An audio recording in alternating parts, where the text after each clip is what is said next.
तो एनआईएसएम का जो आज अपन प्रिपरेशन कर रहे हैं उस एग्जाम का नाम है 8 सीरीज। एनआईएसएम, जिसको V आई आई, 8, ये सीरीज का नाम है। V आई आई, ठीक है, ये सीरीज का नाम है। इक्विटी डेरिवेटिव बोलते हैं, ठीक है, इक्विटी डेरिवेटिव। इसका क्या, यानी कि क्या इसमें अपने को सीखने को मिलेगा, ठीक है, what we learn from this course, वो ज्यादा इंपॉर्टेंट है कि हमको सीखने को क्या मिलेगा। पासिंग मार्क तो 60% है। 100 में अगर 60 आ गया तो पास हो जाओगे। लेकिन अगर आप क्लास कर रहे हैं तो सीख के क्या जग गए, क्या आपने न्यू लर्निंग सीखी, आपका बेस कितना स्ट्रांग हुआ, आपका क्या एक्स्ट्रा नॉलेज गेन किया, ये मेरे लिए इंपॉर्टेंट है। अगर आप क्लास ले रहे हैं तो 60 आपका टारगेट होना भी नहीं चाहिए, ठीक है। मेरे जो स्टूडेंट हैं, जो मेरा स्टेप फॉलो करते हैं, मेरे बताए गए गाइडलाइन को फॉलो करते हैं, वो एटलीस्ट कम से कम 70 स्कोर करते हैं। 70% या एबोव, इससे ऊपर, ठीक है, 70 से ऊपर।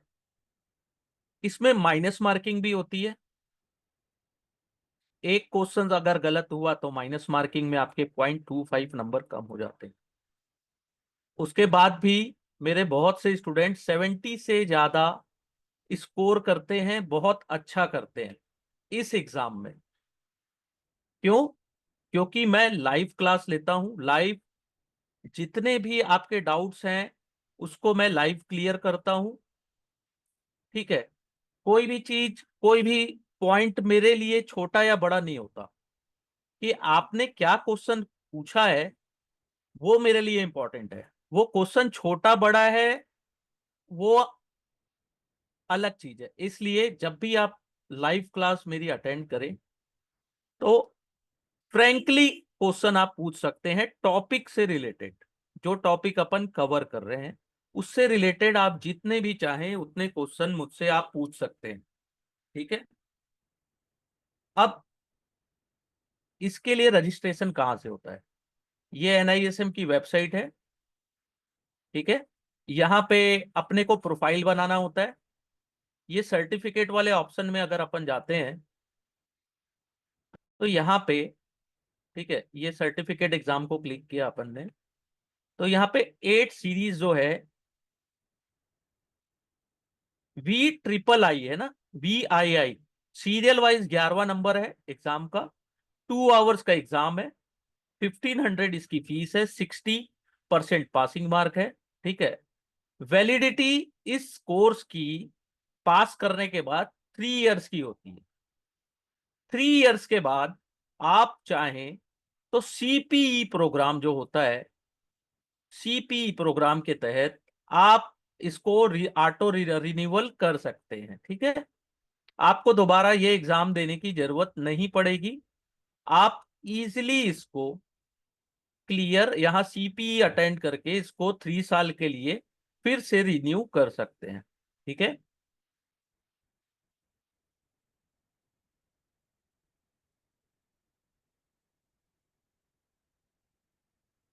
ये 8 नंबर का सीरीज है, इसको अपन क्लिक करते हैं। V आई आई, यहाँ पे ये एग्जाम का सर्टिफिकेट है, ये जुलाई 2023, ठीक है। अपने को जो भी पीडीएफ स्टडी करेंगे वो लेटेस्ट होना चाहिए। लेटेस्ट स्टडी मटेरियल एनआईएसएम की वेबसाइट में अवेलेबल होता है, ठीक है। जब आप रजिस्टर्ड कर लेंगे तो ये आपको पीडीएफ प्रोवाइड करते हैं रजिस्ट्रेशन के बाद। वर्कबुक का पीडीएफ होता है, ठीक है। यहाँ पे देख लीजिए, टेस्ट डिटेल में दिया है 120 मिनट का एग्जाम, 100 क्वेश्चन, 60% पासिंग मार्क, ठीक है। एग्जाम का ऑब्जेक्टिव क्या है? Know the basic of Indian equity derivative market. Various trading strategy को आप अंडरस्टैंड कर सकें, क्लियरिंग सेटलमेंट को आप अंडरस्टैंड कर सकें, रेगुलेटरी इन्वायरमेंट को आप अच्छे से जान सकें, ठीक है, ये एग्जाम का ऑब्जेक्टिव है। ठीक है, और इसका बेंचमार्क है the examination seek to create common minimum knowledge. Common minimum knowledge होना चाहिए एक अप्रूव्ड यूजर और sale person of trading member of equity derivative exchange. Equity derivative exchange में जो ट्रेडिंग मेंबर हो हैं या सेल पर्सनल हैं या अप्रूव यूजर हैं, उनको कॉमन मिनिमम नॉलेज होना चाहिए। इसलिए ये एग्जाम कंडक्ट कराया जाता है। बहुत ही अच्छा एग्जाम है, सीखने को बहुत कुछ मिलेगा। अगर आप सीखने के उद्देश्य से आए हैं तो आप ये मान के चलिए इस कोर्स को कंप्लीट होने के बाद आपका नॉलेज प्रो लेवल पे होने वाला है। अगर आप केवल एग्जाम पास करने के उद्देश्य से आए हैं कि कैसे भी करके 60 आ जाए, तो ये कोर्स आपके लिए सुटेबल नहीं है, क्योंकि कैसे भी 60 कभी नहीं आएगा। आपको पूरी बुक को डिटेल स्टडी करना होगा, न्यूमेरिकल सॉल्व करने के तरीके सीखने होंगे, एक एक पॉइंट को आपको डिटेल में स्टडी करना होगा। ये एग्जाम उनके लिए नहीं है जिनको कैसे भी 60% चाहिए। मैंने पहले ही बता दिया कि मेरा ऑब्जेक्टिव है कि आप लोगों को 70 से ऊपर स्कोर कराना, ये मेरा ऑब्जेक्टिव है। और मेरे मैक्सिमम स्टूडेंट 70 से ऊपर ही स्कोर करते हैं इस एग्जाम में। ठीक है, इस चीज को फोकस करिए। और ये मैं बता दूं आपको कि सबसे इंटरेस्टिंग जो टॉपिक है, ठीक है, सबसे इंटरेस्टिंग टॉपिक जो होता है, अगर आप मार्केट में अगर देखते हैं तो सबसे इंटरेस्टिंग टॉपिक होता है equity and derivative, FNO, future and option. सबसे इंटरेस्टिंग टॉपिक होता है। ठीक है, इसमें बहुत सारी चीजें सीखने को भी मिलती है। आपका नॉलेज और आपका मार्केट को देखने का नजरिया, अगर आप एफएनओ ट्रेडर्स हैं या एफएनओ का नॉलेज रखते हैं, तो आपका मार्केट देखने का नजरिया बदल जाता है। आप बहुत सारी चीजें मार्केट में सीखने को प्राप्त करते हैं, नॉलेज गेन होता है। ठीक है, नॉर्मल जो गलतियां होती हैं वो गलतियां आप नहीं करेंगे जब आप अच्छे से इस चीज को सीख जाएंगे। एफएनओ के बारे में जब डिटेल स्टडी आप कर लेते हैं, तो as a as a retailer, एक रिटेलर होता है ना, कॉमन आदमी, वो जिस टाइप की गलतियां करता है वो गलतियां आप नहीं करेंगे। ठीक है, बहुत कुछ सीखने को मिलेगा। ये एग्जाम अपने आप में एक प्रो लेवल का एग्जाम है। ठीक है,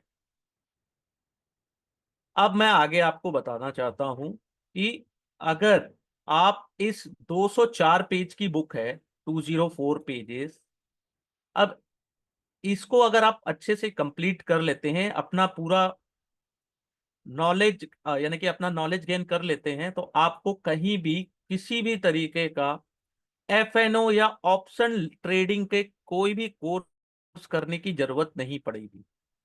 ठीक है, कोई भी कोर्स करने की जरूरत नहीं है जो कि मार्केट में बहुत ज्यादा महंगे भी, कॉस्टली भी अवेलेबल हैं।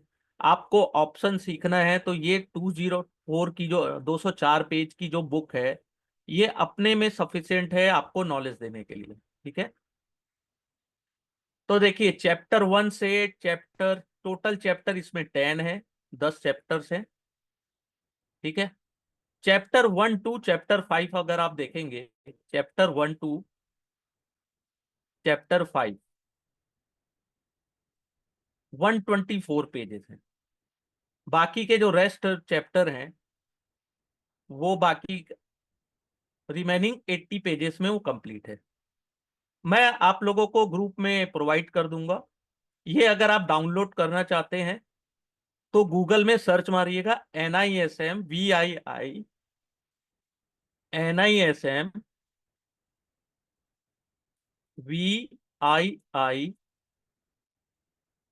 ठीक है, इसको सर्च करिएंगे, PDF, वर्कबुक PDF।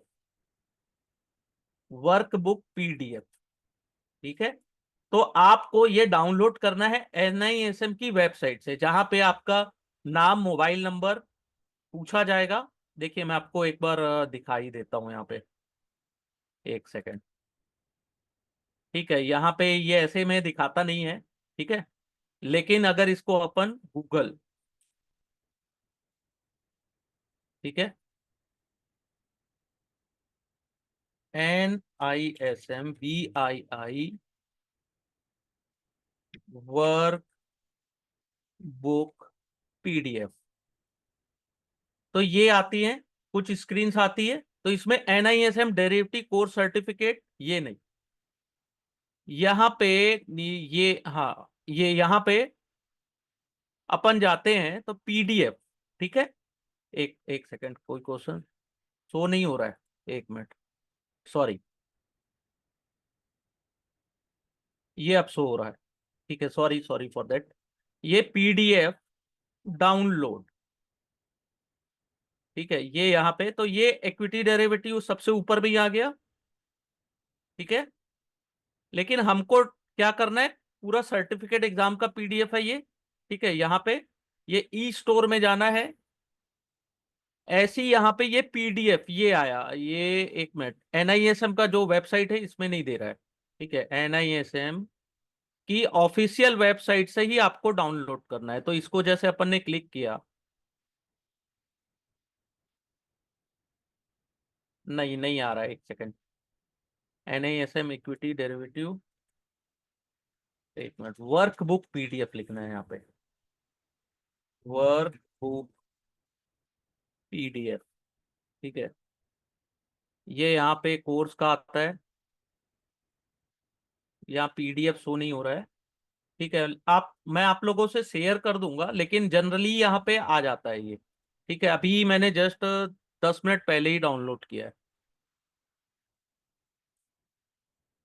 ये नहीं है, ये वाला नहीं है। ठीक है, ये CPE का डाउनलोड हो गया है। ठीक है,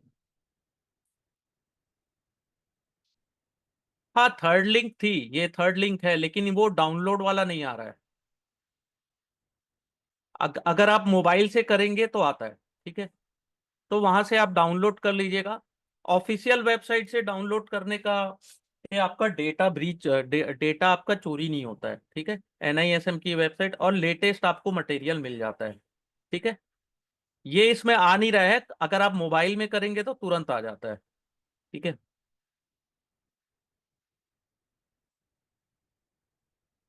और देख लेता हूँ सेकंड पेज में जाके।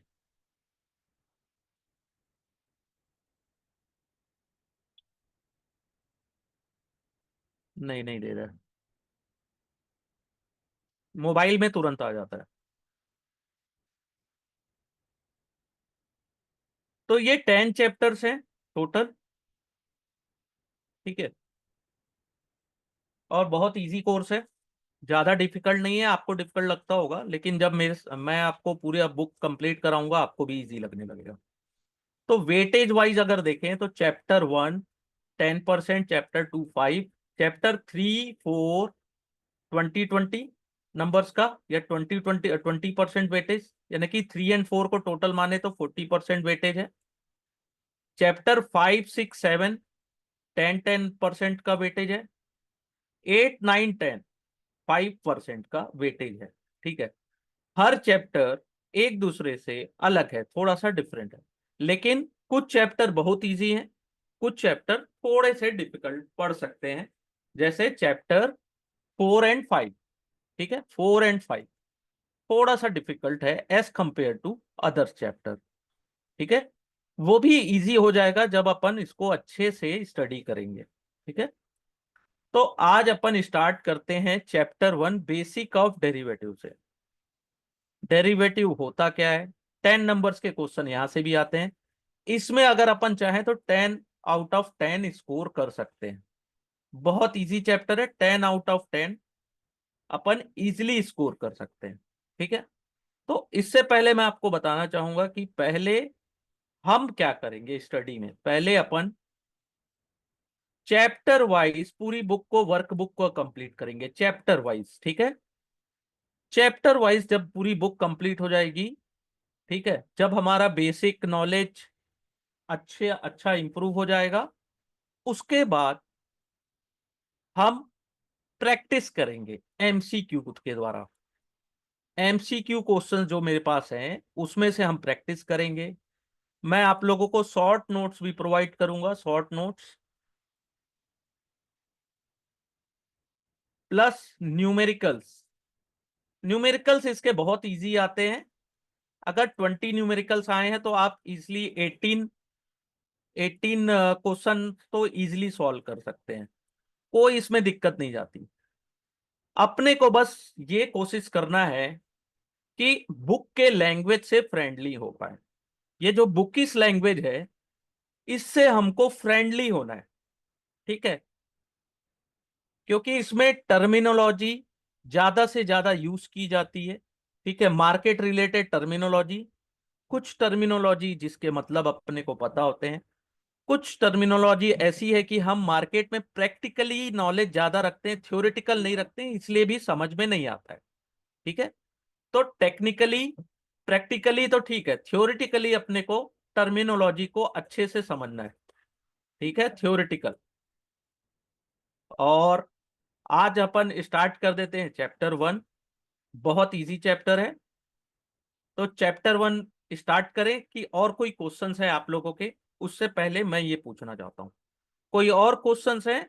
You can ask me. कोई डाउट है माइंड में, आप मुझसे पूछ सकते हैं, मैं आपको अनम्यूट कर दूंगा, आप जितने चाहे उतने क्वेश्चंस पूछ सकते हैं इस कोर्स से रिलेटेड।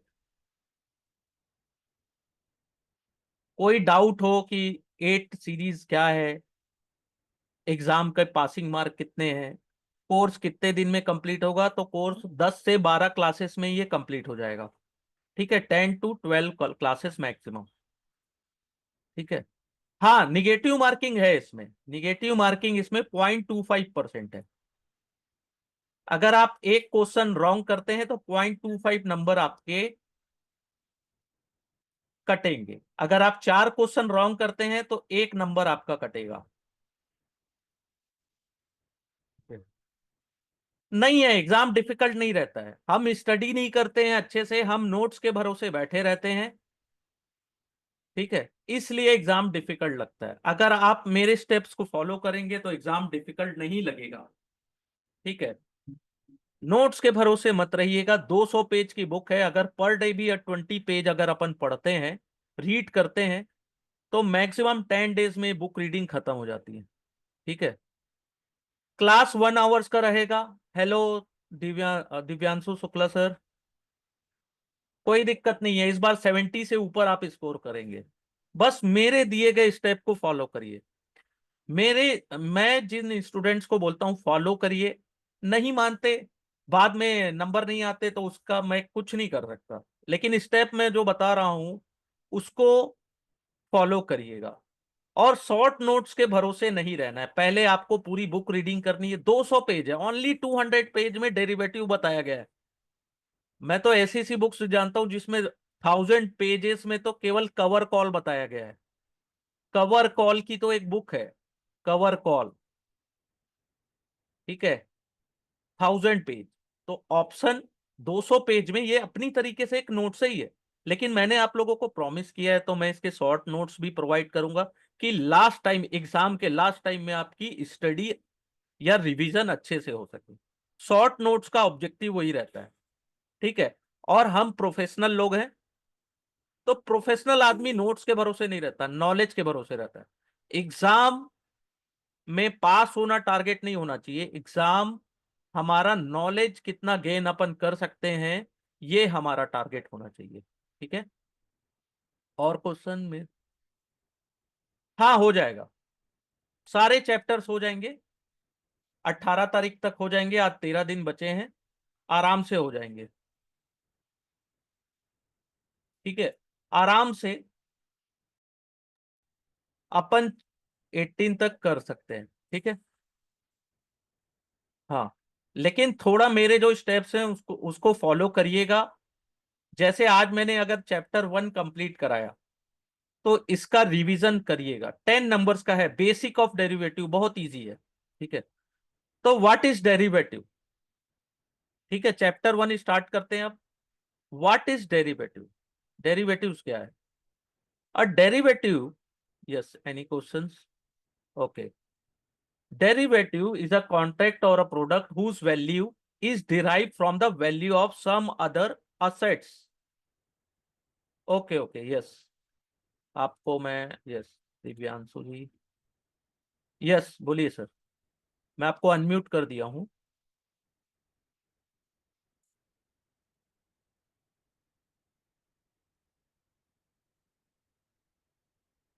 यस सर, बोलिए सर।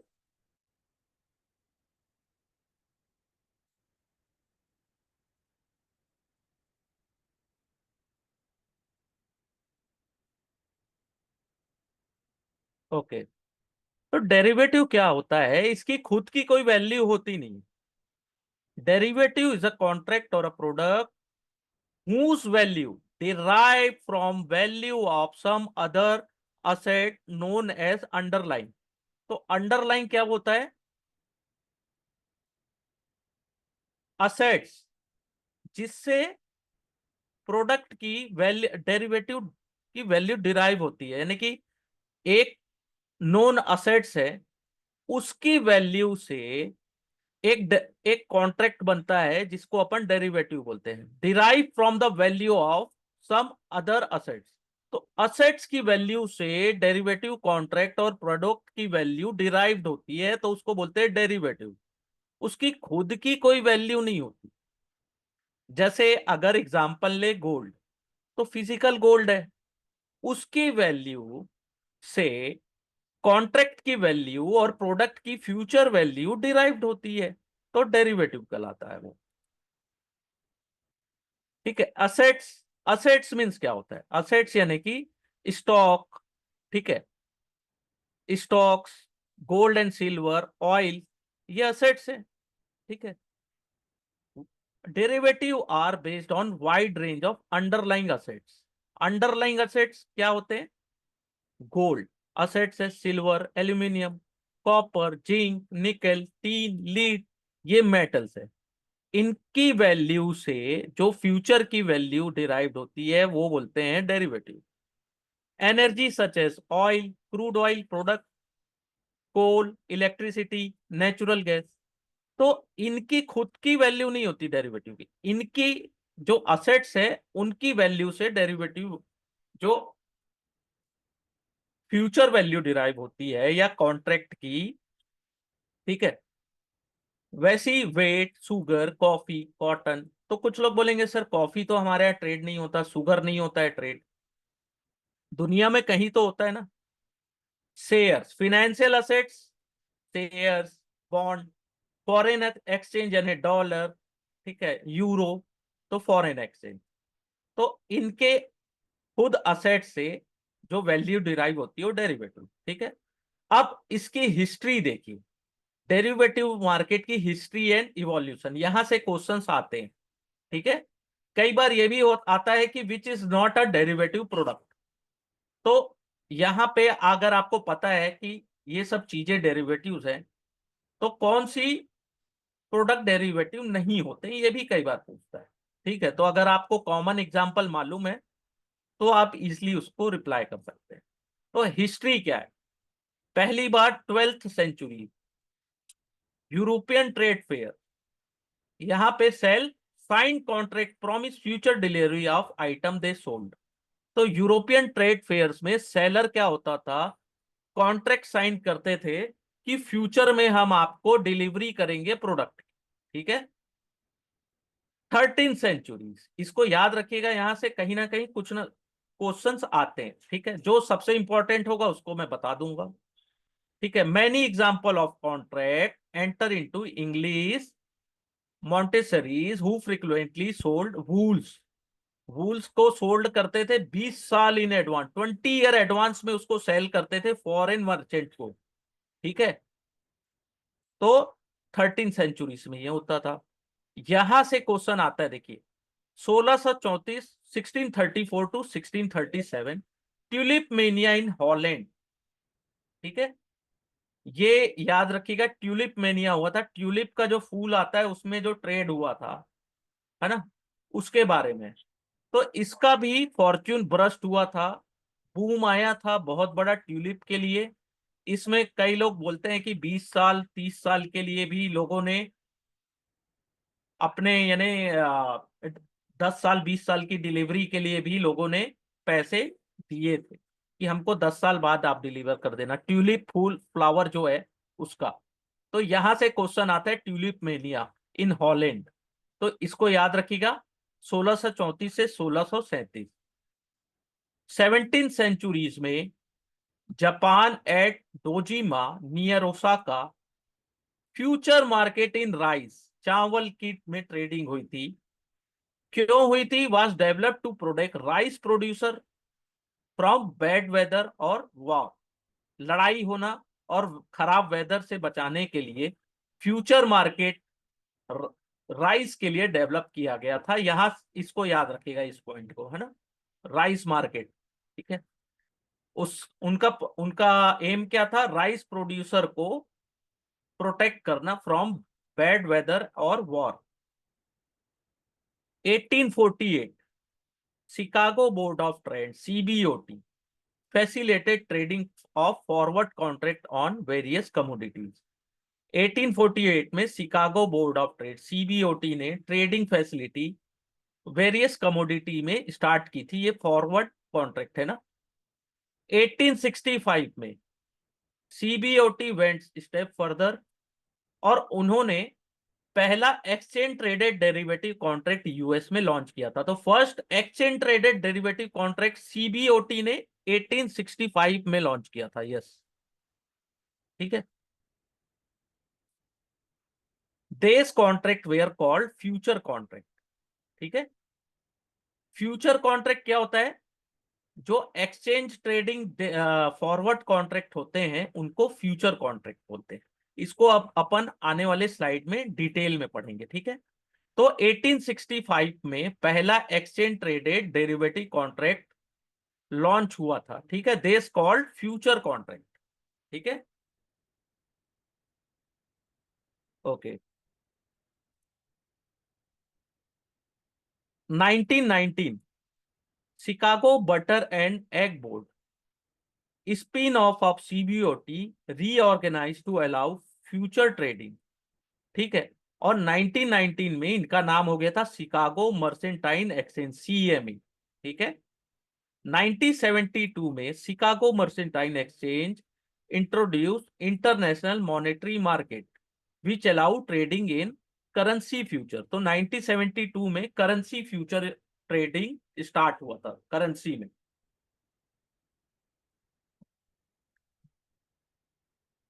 1973 में Chicago Board Option Exchange become first market place of trading listed option.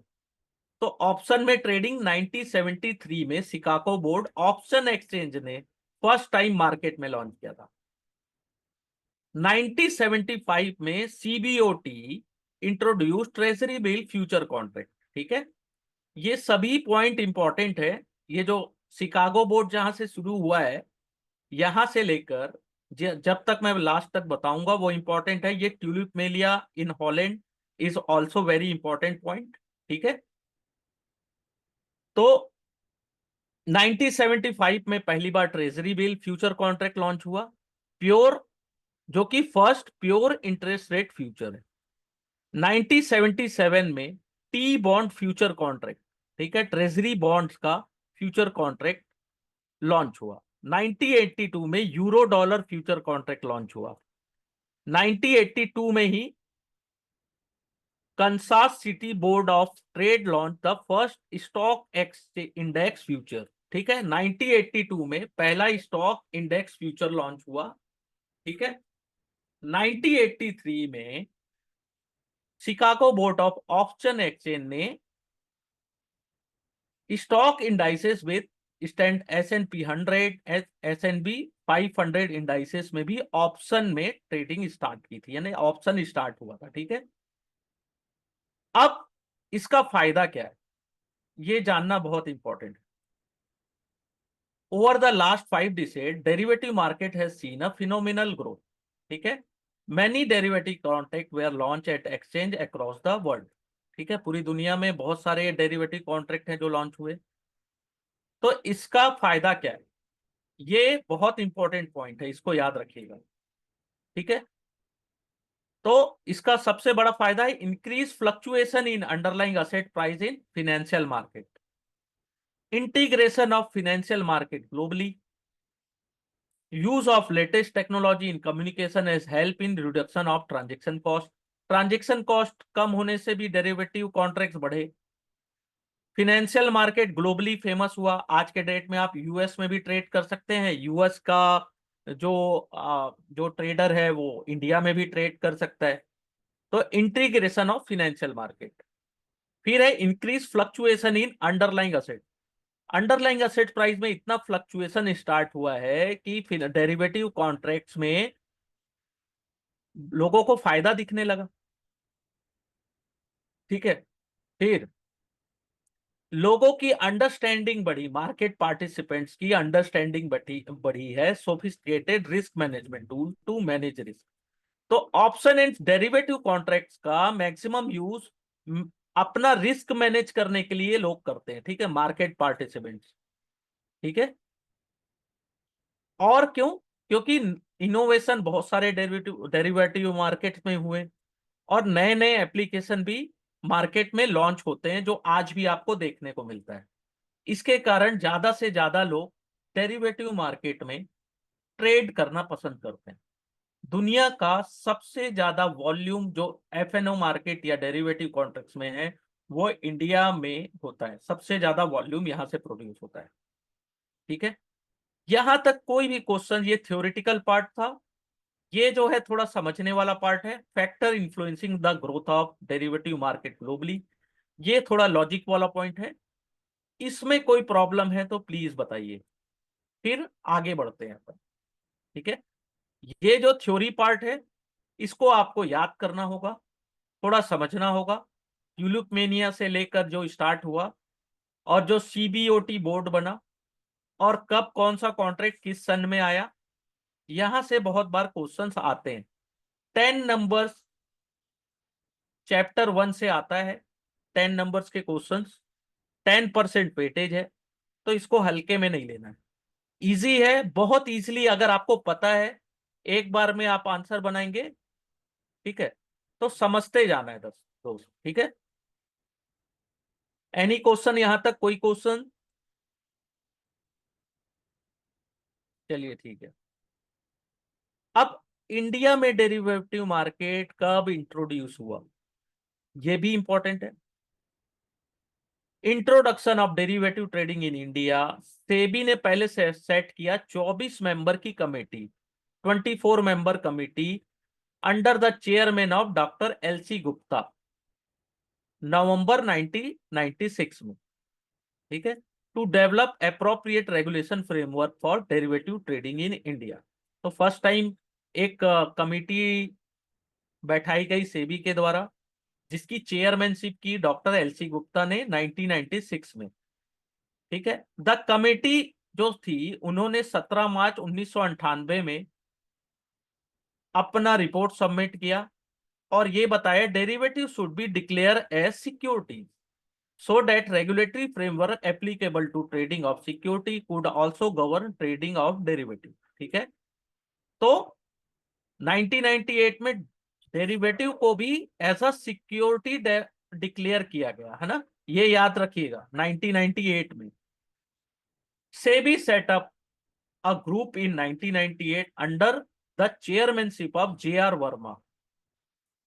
क्या किस चीज के लिए अब अगला कमिटी बैठाया गया? वो जे आर वर्मा सर के चेयरमैनशिप में, कि कितना रिस्क है, measure for risk containment in derivative market in India. ठीक है। उन्होंने जून 1998 में कमिटी बैठाई और कमिटी ने 3 महीने में अक्टूबर 1998 में अपनी रिपोर्ट सबमिट कर दी। तो उन्होंने किस चीज पे वर्क किया? Operational detail of margin system, methodology for charging initial margin, membership detail, net worth criteria, deposit requirement and real time monitoring of position requirement. तो ये सब चीजें doctor professor J are Verma की चेयरमैनशिप में हुई और उन्होंने ये सब वर्कआउट किया और ये सब जो ऑपरेशनल डिटेल है उसको सबमिट किया। फिर 1999 में क्या हुआ? अब देखिए यहां से एक क्वेश्चन आएगा। 1999 security contract regulation act, SCRA amend to include derivative with the domain of securities and regulatory framework was developed for governing derivative trading. ठीक है। In March 2000, government repealed a 3 decade old notification which prohibited forward trading in securities। ठीक है। 2000 मार्च 2000 में उन्होंने repeal किया और अपनी जो प्रोहिबिशन थी उसको हटा दिया। ठीक है। Exchange traded derivative start in June 2000 with SEBI permitting BSE and NSE to introduce equity derivative segment। तो सन 2000 में शुरू हुआ NSE एंड BSE में इक्विटी डेरिवेटिव सेगमेंट। ठीक है। SEBI approved trading in index future contract based on Nifty and Sensex which commenced trading in June 2000। Later trading in index option commenced in June 2001। ठीक है। Index option में trading कब शुरू हुई? 2001 में, जून 2001 में। इंडिविजुअल स्टॉक में जुलाई 2001 से। ठीक है। Future contract on individual stock started in November 2001। और metropolitan stock exchange of India MSCI ने ट्रेडिंग इन डेरिवेटिव कब शुरू किया? फरवरी 2013 में। तो ये चीजें जो मैं बता रहा हूं, जिसको मैंने हाईलाइट किया है, वेरी वेरी इंपॉर्टेंट। ठीक है। इतना अगर आपने अच्छे से रीड कर लिया, 10 नंबर्स तो मिलेंगे आप। ठीक है। अब क्वेश्चन आता है कि प्रोडक्ट क्या है डेरिवेटिव मार्केट के। तो पहला होता है फॉरवर्ड्स। अभी किसी ने पूछा व्हाट इज फॉरवर्ड, तो मैं आपको बता रहा हूं फॉरवर्ड क्या होता है। फॉरवर्ड कॉन्ट्रैक्ट ये है कि दो आदमी, दो पार्टीज मिलती है, वो कॉन्ट्रेक्चुअल एग्रीमेंट करते हैं to buy or cell underlying asset. ठीक है। अंडरलाइंग असेट्स को वो बाय करेंगे, एक पार्टी उसको बाय करेगा, एक पार्टी उसको सेल करेगा। लेकिन कब? फ्यूचर डेट में। फ्यूचर यानी अभी चल रहा है मार्च, तो वो अप्रैल में बाय करेंगे या मई में बाय करेंगे। प्राइस उनका डिसाइडेड है, प्री डिसाइडेड है। और डेट ऑफ कॉन्ट्रैक्ट भी उनका डिसाइड है कि हम अप्रैल में के लास्ट वीक में आपसे प्रोडक्ट बाय करेंगे और आप हमको सेल करेंगे। तो दोनों पार्टी का जो कॉन्ट्रैक्ट है, ठीक है, वो कमिटेड हुआ और दोनों ऑनर करेंगे। और दोनों एक पैसा देगा, अंडरलाइंग असेट्स को डिलीवर करेगा और उनके बदले उनको पैसे मिलेंगे। ठीक है। और टर्म एंड कंडीशन जो कॉन्ट्रैक्ट की है वो कस्टमाइज है। कस्टमाइज मीन्स क्या होता है? हम जो टर्म एंड कंडीशन है वो दोनों पार्टी मिलके डिसाइड करेंगे कि हमारा टर्म एंड कंडीशन क्या है। कुछ भी हो सकता है। फॉरवर्ड कॉन्ट्रैक्ट को also called over the counter contract, OTC contract भी कहा जाता है फॉरवर्ड कॉन्ट्रैक्ट्स को। ठीक है। OTC contract. ठीक है। इसको हल्के में मत लीजिएगा, यहां से क्वेश्चन आता है। ठीक है। फॉरवर्ड कॉन्ट्रैक्ट क्या होता है? फिर होता है फ्यूचर कॉन्ट्रैक्ट। अब फ्यूचर एंड फॉरवर्ड में क्या डिफरेंस है ये हम आने वाली स्लाइड्स में देखेंगे, लेकिन फ्यूचर क्या है? अब future contract is similar to forward. Forward और फ्यूचर सिमिलर होता है, लेकिन जो डील होती है ना दोनों की, बाय और सेलिंग की, वो ऑर्गेनाइज्ड वे में होती है और रेगुलेटेड एक्सचेंज के द्वारा होती है। ठीक है। नेशनल वाइड एक्सचेंज में होती है। और निगोशिएशन जो होता है वो ऑर्गेनाइज और रेगुलेट कौन करता है? Exchange. Future contract standard contract होता है, स्टैंडर्डाइज कॉन्ट्रैक्ट, चाहे उनका लॉट साइज हो, चाहे मैच्योरिटी डेट हो। ठीक है। और ये ट्रेड होता है एक्सचेंज में। ठीक है। फ्यूचर को और क्या बोलते हैं? Exchange traded forward contract. Future contract को क्या बोलते हैं? Exchange traded forward contract. Clear sir? यहां तक फ्यूचर एंड फॉरवर्ड क्लियर हो गया आप सभी को? आशु जी, धीरज जी, दिव्यांशु जी, गजेंद्र जी। देखिए ये सब चीजें हल्की लग रही है, लेकिन क्वेश्चन आता है तो बनता नहीं है दोस्त, है ना। चैप्टर 1 फ्यूचर डेरिवेटिव इजी है। अच्छा, फ्यूचर को फिर से देखिए। फॉरवर्ड जो कॉन्ट्रैक्ट है दो पार्टीज के बीच होता है। लेकिन जो फ्यूचर कॉन्ट्रैक्ट्स में जो डील होता है वो होता है एक्सचेंज में। एक्सचेंज यानी बीएससी या NSC, national wide stock exchange में। तो फ्यूचर के जो कॉन्ट्रैक्ट होते हैं वो ट्रेड किस में होते हैं, या तो बीएससी में होगा या एनएससी में होगा, या वैसे ही जो रेगुलेटेड एक्सचेंज है वहां पे होगा। तो future are also standardise contract, standard होता है। फ्यूचर कॉन्ट्रैक्ट का एक पर्टिकुलर लॉट साइज डिसाइड होता है कि आप इस लॉट साइज में ले सकते हो। मैच्योरिटी डेट आप जानते हैं कि हर महीने के लास्ट गुरुवार को, जो अभी सोमवार हो गया है, मैंने आप लोगों को भेजा था कि 4 अप्रैल से सोमवार हो जाएगा सभी कॉन्ट्रैक्ट का एक्सपायरी, तो मैच्योरिटी डेट वही हो। ठीक है। So they can be traded on exchange. Exchange में जो ट्रेड होगा वो फ्यूचर कहलाएगा, फ्यूचर्स। ठीक है। इसीलिए फ्यूचर्स को बोला जाता है exchange traded forward contract. Clear sir? Okay. फिर होता है ऑप्शन। ऑप्शन क्या होता है? Option is a contract that give the right but not a obligation to buy or sell the underlying asset on or before a stated date or stated price. Yes. Forward contract physical होता है। Yes. अगर आप future को last date तक hold रखते हैं, penalty लगती है। अगर आपने उसको रखा और आपने डिलीवरी नहीं ली या आपने डिलीवरी प्रोवाइड नहीं की, तब। Physical in the sense forward contract physical भी होता है और शेयर्स का भी होता है। अभी आने वाली क्लासेस में अपन देखेंगे कि फॉरवर्ड कॉन्ट्रैक्ट को यूज कैसे करते हैं। फॉरवर्ड कॉन्ट्रैक्ट में दो काउंटर पार्टी होती है, जैसे मैं और सूरज सर आप हैं। तो हम दोनों ने डिसाइड किया कि मैं आपको 1 महीने बाद कोई पर्टिकुलर जो असेट्स है उसकी डिलीवरी दूंगा, लेकिन नहीं दिया तो क्या होगा? ये तो मेरी और आपके बीच की डील थी। तो आप क्या करेंगे? मैं डिफॉल्ट कर गया, या आपने पैसा देने से मना कर दिया। मैंने आपको कॉन्ट्रैक्ट दिया और आपने पैसे देने से मना कर दिया, तो इसलिए फॉरवर्ड कॉन्ट्रैक्ट एक्सचेंज में ट्रेड होते हैं। और एक्सचेंज में ट्रेड होने से उनका फायदा क्या है कि मैं और आप दोनों डिफॉल्ट नहीं कर सकते। इसीलिए वो काउंटर पार्टी रिस्क होता है। यस। फॉरवर्ड कॉन्ट्रैक्ट्स में काउंटर पार्टी रिस्क होता है ना? और पेनाल्टी की बात तो ये है, डिपेंड करता है आप लास्ट डेट तक रखे। अगर पेनाल्टी कब लगेगी? जब वो फ्यूचर कॉन्ट्रैक्ट में लिक्विडिटी नहीं है, यानी कि वॉल्यूम ही नहीं बनता है, तो आप अपना पोजीशन स्क्वायर ऑफ ही नहीं कर पाएंगे। और स्क्वायर ऑफ नहीं कर पाएंगे तो आपकी जगह आपका जो ब्रोकर है वो आपकी पोजीशन को स्क्वायर ऑफ करेगा। और जो भी पैसे बनेंगे, यानी कि आपको देने होंगे या लेने होंगे, उस पे हो सकता है पेनाल्टी लग जाए। ठीक है। इसलिए याद रखिएगा, फ्यूचर एंड ऑप्शन में ट्रेड करने के लिए सबसे इंपॉर्टेंट चीज होती है liquidity.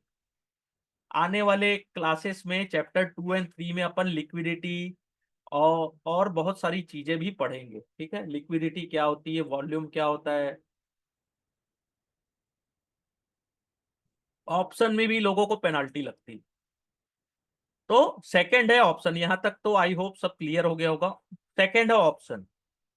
Option is a contract that give the right but not a obligation. आपको राइट मिलेगा लेकिन ऑब्लिगेशन नहीं होगा to buy or sell the underlying on before or stated date at stated price, while the buyer of option pay the premium। Buyer क्या करता है? Option premium देकर खरीदता है। और सेलर क्या होता है? By the right. ठीक है। और सेलर क्या करता है? हम जो प्रीमियम देते हैं, सेलर उतनी प्रीमियम रिसीव करता है। इसलिए बोलते हैं ना, बायर का प्रॉफिट अनलिमिटेड होता है और सेलर का कितना प्रॉफिट होता है? जो प्रीमियम वो रिसीव करता है वो उसका प्रॉफिट होता है। ठीक है। लेकिन बायर के पास ये राइट होता है कि वो चाहे तो, ऑब्लिगेशन होता है, वो चाहे तो अपनी एक्सरसाइज को फुलफिल कर सकता है। वो चाहे तो अपनी पोजीशन आपसे यानी कि अपनी एप्लीकेशन ले सकता है। इसको आने वाली क्लासेस में अपन ऑप्शन को जब डिटेल में पढ़ेंगे तब आपको और अच्छे से समझ में आएगा। सेलर के पास राइट नहीं होता, ऑप्शन सेलर के पास राइट नहीं होता, लेकिन बायर के पास राइट होता है। Yes yes. एक्सरसाइज मीन्स आपके पास जो राइट है, आपने प्रीमियम आपने प्रीमियम पेड किया है और आपको प्रॉफिट दिख रहा है, तो आप अपनी पोजीशन को स्क्वायर ऑफ करना चाहें तो कर सकते हैं, लेकिन उसका एक डेट होता है इंडियन मार्केट में। ठीक है। एक्सरसाइज, मुझे प्रॉफिट दिख रहा है तो मैं अपनी पोजीशन स्क्वायर ऑफ करूंगा, और मैं आउट ऑफ द मनी चला गया तो अपनी पोजीशन को स्क्वायर ऑफ नहीं करूंगा, वो मेरे ऊपर है एज अ बायर। ठीक है। फिर होता है स्वैप्स। स्वैप्स क्या होता है? Agreement between two party to exchange cash flow in the future according to pre arrange formula. दो पार्टी अपना एक एग्रीमेंट करते हैं कि हम अपना कैश फ्लो एक्सचेंज करेंगे फ्यूचर में, जिसका प्री अरेंज फॉर्मूला होगा।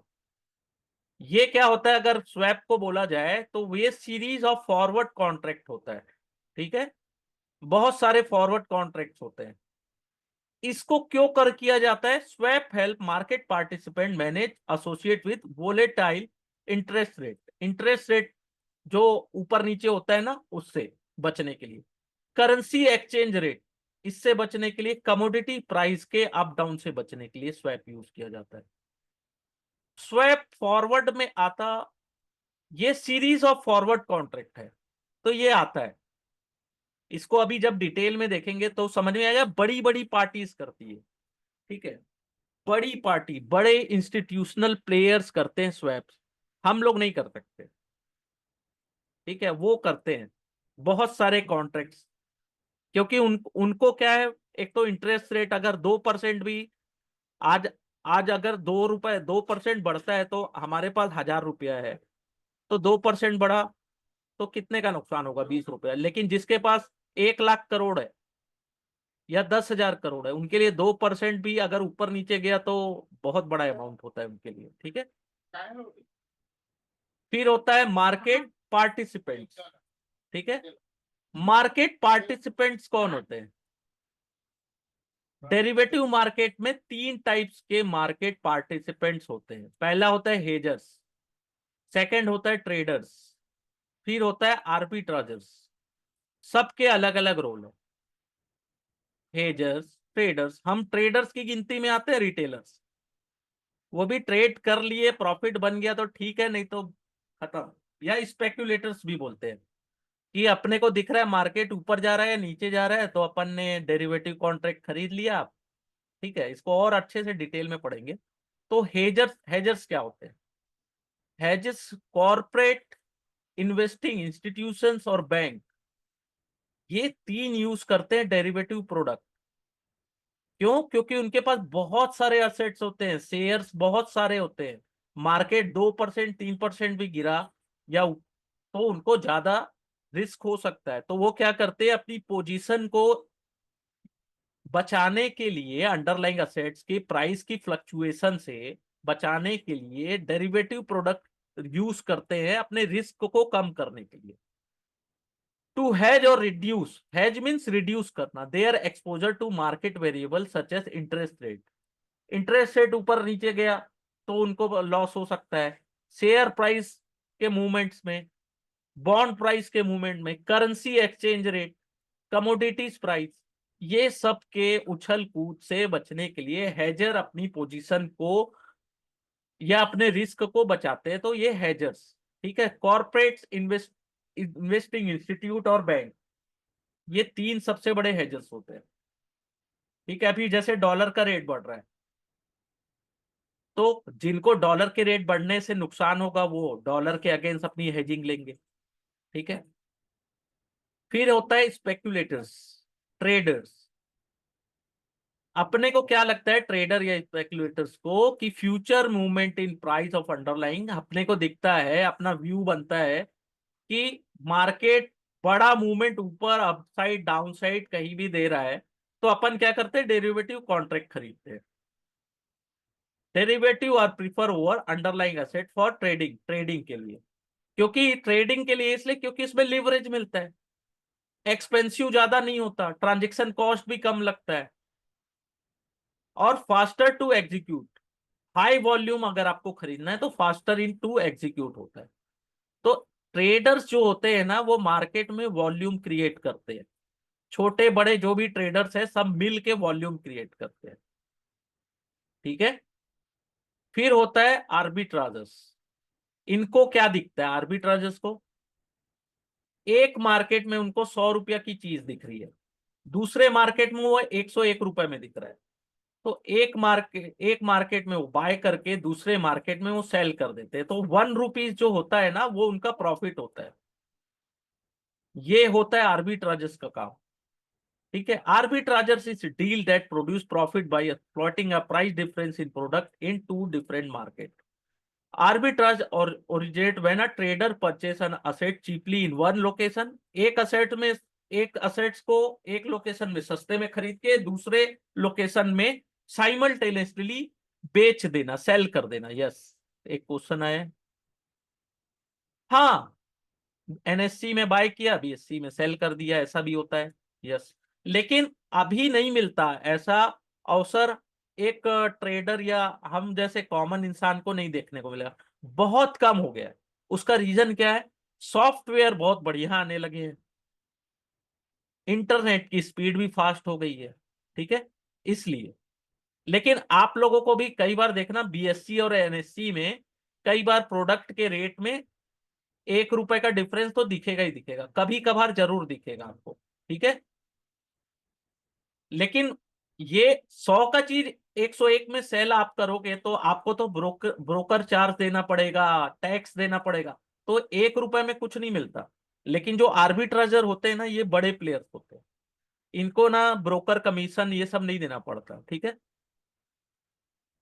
और एक चीज मैं अभी आप लोग को हाईलाइट कर दूं, ये आर्बिट्राज जहां जहां आएगा उस चीज को बहुत अच्छे से पढ़ना, बहुत अच्छे से स्टडी करना। क्योंकि हमको कहीं ना कहीं हेजर ऑप्शन फ्यूचर के बारे में थोड़ा बहुत तो जानकारी रहता है, ये आर्बिट्राज के बारे में ज्यादा जानकारी नहीं होती है। और यही क्वेश्चंस डिसाइड करते हैं कि आपका। ठीक है। हाँ, मैं हेजर समझाता हूँ आपको। ठीक है। एक मार्केट से दूसरे market, opportunity are unlikely to persist for very long since arbitrageur would rush into this transaction. ज्यादा समय के लिए अवेलेबल नहीं होता। ठीक है। हेजिंग क्या होता है सर, कि मेरे पास मैं एक कॉर्पोरेट हूं, मेरे पास 1,000 करोड़ रुपए के असेट्स पड़े हुए हैं। ठीक है। एक एग्जांपल बता रहा हूं। तो अगर मेरे पास 1,000 करोड़ का असेट्स है, असेट्स का नाम है ए। अब मार्केट की कंडीशन में मेरे को ये लग रहा है कि ये नीचे जा सकता है, तो मैं क्या करूंगा, डेरिवेटिव प्रोडक्ट्स को बाय करके अपनी पोजीशन हेज करूंगा कि अगर मार्केट ज्यादा तेजी से गिरे तो मुझे बहुत बड़ा लॉस उठाना ना पड़े। ठीक है। हाँ, अपना लॉस को प्रोटेक्ट करना। और ये लॉस को प्रोटेक्ट कौन करता है? बड़े बड़े players, corporate investing institute and bank. Speculators, speculators traders होते हैं जिनको दिख रहा है कि प्राइस मूवमेंट बहुत बड़ा ऊपर आने वाला है। सिंपल, एक मिनट बताता हूं। ये टर्म्स को मैं आपको लोग को अच्छे से समझा देता हूं। आर्बिट्रा जो हेजर्स होता है उसके पास मान लो 100 रुपए, 1,000 करोड़ रुपए। ठीक है। उसको लग रहा है मार्केट धड़ाम से गिरने वाला है, 20%, 10%, 20%। तो वो डेरिवेटिव प्रोडक्ट यूज करके अपना जो लॉस है उसको प्रोटेक्ट करते हैं। ठीक है। प्रॉफिट तो जिंदगी भर बन जाएगी अगर आपका पैसा सलामत रहा तो। ठीक है। तो ये बड़े बड़े इंस्टीट्यूट करते हैं। स्पेक्यूलेटर्स क्या होते हैं? उनको दिख रहा है कि मार्केट में बड़ा मूवमेंट आ सकता है ऊपर की तरफ, यहां से मार्केट बहुत ऊपर तेजी से जा सकता है, तो वो क्या करते हैं, डेरिवेटिव प्रोडक्ट्स खरीदते हैं। फ्यूचर ले लिया उन्होंने किसी भी शेयर का या बॉन्ड का, और उसमें लीवरेज मिलती है, एक्सपेंसिव नहीं होता ज्यादा, तो बड़ा अगर मूवमेंट आया तो उनको प्रॉफिट भी बड़ा होता है। ठीक है। फिर type of derivative market. Modern world बहुत सारे डेरिवेटिव मार्केट प्रोडक्ट अवेलेबल है, ठीक है। Either traded on organise exchange, derivative product जरूरी नहीं है कि आपका एक्सचेंज में ही ट्रेड हो, ठीक है। या तो ऑर्गेनाइज एक्सचेंज में ट्रेड होते हैं तो एक्सचेंज ट्रेडेड डेरिवेटिव बोलते हैं इसको, ठीक है। नहीं लेते स्पेकुलेटर्स जो है। नेकेड पोजीशन डिपेंड करता है कि आप किस टाइप के आपका रिस्क एपिटाइट क्या है। नेकेड भी ले सकते हैं और अपनी पोजीशन को हैच करके भी लेते हैं। जो बड़े प्लेयर्स होते हैं वो अगर उनको स्पेकुलेटर बनना भी है तो वो हैज करके अपनी पोजीशन लेते हैं, ठीक है। तो एक्सचेंज ट्रेडेड डेरिवेटिव, ठीक है।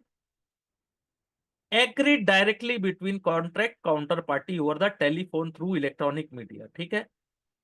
या तो ओवर द काउंटर डेरिवेटिव भी होते हैं, ठीक है, दो टाइप के। A few complex products are constructed on simple building block like forward, future, option and swap। ये चार टाइप के होते हैं, ठीक है। Over the counter market is not a physical market place. इनका कोई मार्केट नहीं होता, जैसे बीएससी एनएससी एक मार्केट है ऑर्गेनाइज, ऐसा नहीं होता। But a collection of broker dealers scatter across the country. तो कलेक्शन ऑफ ब्रोकर्स है। The main idea of market is more way of doing business than a place. उनका main काम है बिजनेस करना, प्लेस जरूरी नहीं है। और बाइंग और सेलिंग जो कॉन्ट्रैक्ट की होती है वो निगोशिएशन होता है दोनों के बीच, बीडिंग प्रोसेस में, फोन में, इलेक्ट्रॉनिक मीडिया में, ठीक है। तो ओटीसी मार्केट जो है substantial growth over the past few year, बहुत इसमें भी डेवलपमेंट हुआ है क्योंकि इंफॉर्मेशन टेक्नोलॉजी भी बढ़ गई है। ओटीसी डेरिवेटिव मार्केट में पार्टिसिपेंट कौन करता है, देखिए यहाँ पे बैंक्स, फाइनेंशियल इंस्टीट्यूट और sophisticated market participant like hedge fund, corporate, high net worth individual, ये भी पार्टिसिपेट करते हैं, ठीक है। ओटीसी में, OTC derivative market is less regulated market. इसमें रेगुलेशन ज्यादा नहीं होता क्योंकि जो ट्रांजेक्शन होता है वो प्राइवेट पार्टीज के बीच होता है, ठीक है। तो OTC derivative market transaction among dealing counter party है फॉलोइंग फीचर्स। इनके फीचर्स क्या होते हैं? जो ओटीसी मार्केट है उसके कॉन्ट्रैक्ट टेलर मेड होते हैं, यानी खुद से बनाते हैं वो, ठीक है। जो भी उनका रिक्वायरमेंट होता है काउंटर पार्टी का डीलिंग का, उसके अनुसार बनाते हैं। The management of counter party risk is decentralise and located within a individual institution. Counter party risk क्या होता है? आपके ऊपर डिपेंड करता है कि आपने कौन सी पार्टी चूज की है, ठीक है। इंडिविजुअल इंस्टीट्यूशंस का परफॉर्मेंस कैसा है उसके ऊपर। लेकिन काउंटर पार्टी रिस्क या क्रेडिट रिस्क तो होता ही है, इनकी कोई लिमिट नहीं होती। There are no formal centralise limit. और इंडिविजुअल पोजीशन, लिवरेज, मार्जिन, इसकी कोई लिमिट नहीं होती। कोई formal rule mechanism for risk management नहीं होता, ठीक है। ट्रांजेक्शन प्राइवेट होता है और कोई डिस्क्लोजर इनका मार्केट में नहीं होता है, ठीक है। और ये हो गया ओवर द काउंटर के एडवांटेज। लेकिन एक्सचेंज ट्रेडेड कॉन्ट्रैक्ट क्या होते हैं? स्टैंडर्ड होते हैं, ट्रेडेड और ऑर्गेनाइज एक्सचेंज होते हैं with price determined by the interaction of buyer and seller through auction platform, ठीक है। तो ये इनके एडवांटेज है, ठीक है। याद रखिएगा future and OTC versus exchange traded या फॉरवर्ड और फ्यूचर का डिफरेंस कई बार एग्जाम में पूछा जाता है, ठीक है। अब डेरिवेटिव का सिग्निफिकेंस क्या है, इससे हेल्प क्या मिलती है, बहुत इंपॉर्टेंट है। It help in improving price discovery based on actual valuation and expectation. It enable the transfer of various risks from who are exposed to risks but have lower risk appetite to participant with high risk appetite। Yes, question। OTC का example अगर मैं आपको दूं तो मैं और आप मिलके, मैं आपसे डील करता हूं कि मुझे गोल्ड चाहिए तो आप बोलते हैं ठीक है। मैं बोलता हूं आज मुझे गोल्ड नहीं चाहिए, मुझे एक महीने बाद चाहिए, तो आप बोलते हैं ठीक है। मैं आपको कुछ पैसे दे देता हूं और आपसे डील साइन हो जाती है कि मैं आपको इस डेट, आने वाले टाइम में, आने वाले अप्रैल के महीने में इस डेट को आप डिलीवर करेंगे। तो आज का जो रेट है उस प्राइस में आप बाय करने को तैयार हो जाते हैं। आज मान लो 85,000 रुपीज गोल्ड चल रहा है, तो आप, ठीक है, आप एक महीने बाद मुझसे 85,000 रुपीज में ये गोल्ड ले जाना। ठीक है, ये अपनी डील साइन हो गई।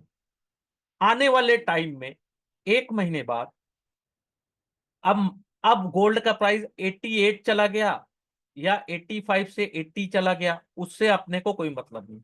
हमने जो डील साइन की थी, अगर 85 से 88 चला गया तो मुझे 3,000 का प्रॉफिट होगा, लेकिन 85 से 80 चला गया तो मुझे 5,000 का लॉस होगा।